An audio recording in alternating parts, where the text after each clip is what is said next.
Welcome everyone. In today's video, I'll be providing an update on my $227,000 portfolio, which has been down in the last few weeks.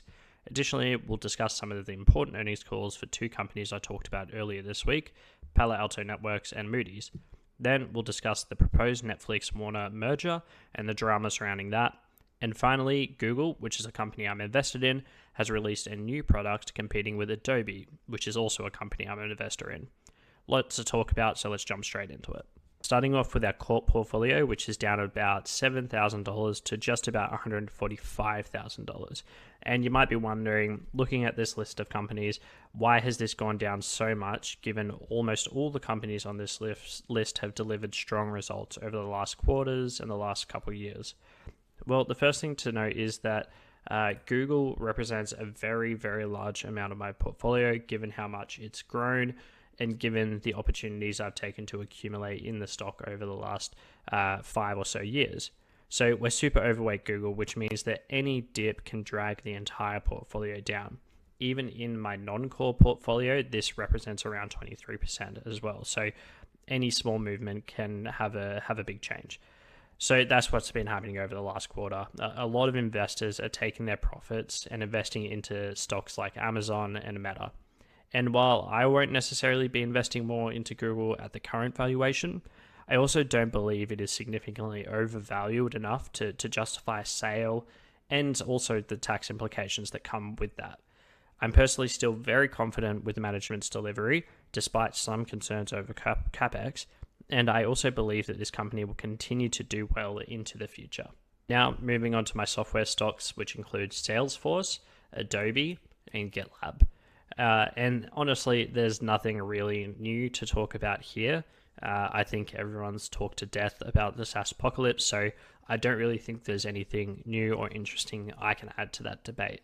But I think what I would say is that the most important thing investors should consider, especially in this SaaS downturn, are the fundamentals of a company, the moat those companies have, and probably most importantly, is the ability of management to deliver on what they say they're going to deliver. And at least when it comes to the fundamentals and management of Adobe, Salesforce, and Gitlab, I remain optimistic. However, I'm not going to pretend that AI won't disrupt these businesses in some way, because that very well is a risk. And I'm going to discuss one example of this towards the end of the video. So where is the portfolio actually doing well? To put it simply, it's the real assets. So that includes companies like ASML, Rio Tinto, and Chevron. And what do I mean when I say real assets? Well, put simply, all these companies are delivering actual physical, tangible products. Chevron extracts oil and gas, Rio Tinto mines iron ore and other metals, and ASML creates some of the most advanced machines in the world, which then go on to create some of the most advanced chips in the world. So investors are increasingly moving towards these real assets as a bit of a hedge against artificial intelligence, given, artificial intelligence thankfully can't mine rocks just yet. So these stocks are the ones performing somewhat okay, but especially ASML and Rio Tinto, which have been godsends to the portfolio for at least the start of 2026. Moving on, earlier this week I discussed 11 companies which I believe have really wide moats and could be compounding machines well into the future. Well, 2 of these companies actually reported earnings this week, and those 2 companies are Palo Alto Networks and Moody's. So, starting with Palo Alto, they delivered $2.3 billion in revenue, which was actually up 15% from a year ago. And net income totaled $432 million, which was up from $267 million a year ago. So, on the face of it, the results were pretty good. However, the stock actually declined about 7 to 10%, and that is because they provided weaker guidance. So, while the revenue projections slightly exceeded consensus estimates at approximately $2.941 billion to $2.945 billion, the adjusted EPS, however, fell short at between 78 cents and 80 cents, which compared to an estimated 92 cents per share. So this mixed guidance has really dragged the stock, but for the most part, this company is still growing really well and continuing to deliver strong results. However, investors in this moment are especially shy of any uncertainty risk associated with the increased competition in cybersecurity sector and also potential disruptions from artificial intelligence. And this brings us nicely into Moody's, who reported on Wednesday. But before we get to that, I do want to touch on earnings. But first, I want you to listen to this recording from Moody's CEO, Rob Fauber, who discusses the issue of the moment, which is, of course, artificial intelligence. First of all, a lot of the data just simply isn't available to the public. We have, a complex ecosystem of commercial agreements and IP rights. I mean, that has taken us decades to build, and we're constantly curating that. Second, there's legal and regulatory issues, privacy laws and export controls and all sorts of things that our customers need to know that we're abiding by, right, if they're going to use the data. There's semantic complexity. This gets into, things in different jurisdictions mean different things, and models have a lot of challenges with semantic drift. So that's where we've been curating all this, and our local experts over decades understand what different things mean in different locations, and then they're cleansing and normalizing that data to make it valuable. There's entity resolution and ownership inference, and by the way, the models are not simply doing entity resolution.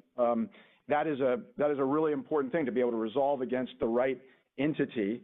And we've combined probabilistic models, human-in-the-loop validation, and proprietary logic, and we've been doing this over years and years and years. And then we've got all this historical depth, right? So we have a lot of historical depth, and in some cases, the data has either been archived or it doesn't exist in digital forms. It's not easy to get some of that history. And then finally, governance. And I got to tell you, Craig, every bank I talk to tells me good enough is not good enough for our institution. What they want from us, they want to move, in many cases, to fewer trusted providers. So they want us to be able to meet their needs. So just to quickly touch on the results, Moody's recorded revenue of $1.9 billion, which was an increase of 13% from the prior year. Additionally, across the year, revenue reached $7.7 billion, which was an increase of 9% from the prior year. So really decent results all in all, and the jump in the stock, I believe, reflects not only these results, but also management's staunch defense of its moat, which it has built over decades. Moving on, Warner Brothers has confirmed that it has reopened negotiations with Paramount Skydance to acquire all of its outstanding shares. According to media reports, Paramount has said that its original $30 per share offer, which was an all-cash offer, was not actually its best and final offer, and that it actually can do better than that. So for Netflix investors, this has created a ton of uncertainty over the last few months about future earnings and then also the debt that it would be taking on. So this has meant that the stock has fallen by about 40% since the acquisition was originally announced. However, on the news, Netflix's shares actually jumped. And to me, this indicates that shareholders are actually hopeful that Paramount or someone else might acquire Warner Brothers. In my opinion, this is due to the perception that Netflix is offering way too much for Warner Brothers, and this could be a drag on the business for, potentially years to come.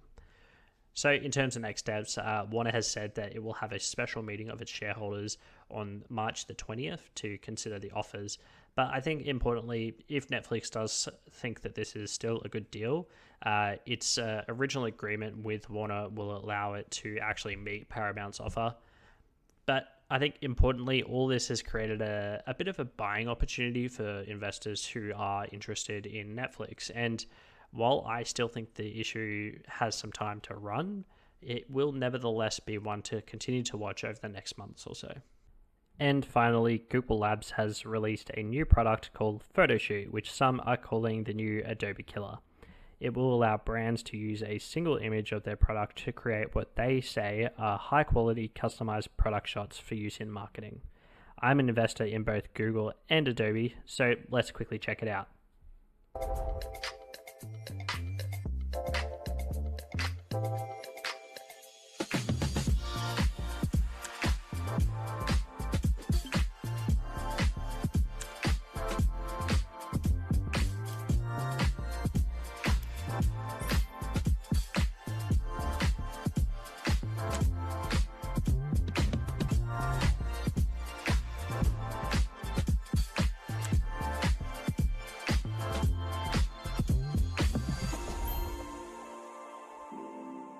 All right, just having a read at some of the comments.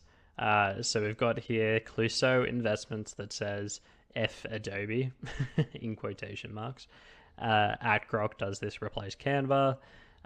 Thanks for putting millions of photographers out of work. Oh, that's a bit of a grim one. Another AI startup one-shotted. And then actually here you've got a small business owner or someone who owns a brand saying that it didn't actually work that well for the product. I have no idea what that business is, so I'm not going to really speak to it. And this person who's put their beard and mouth on a can. Yeah, anyway, what do you guys think?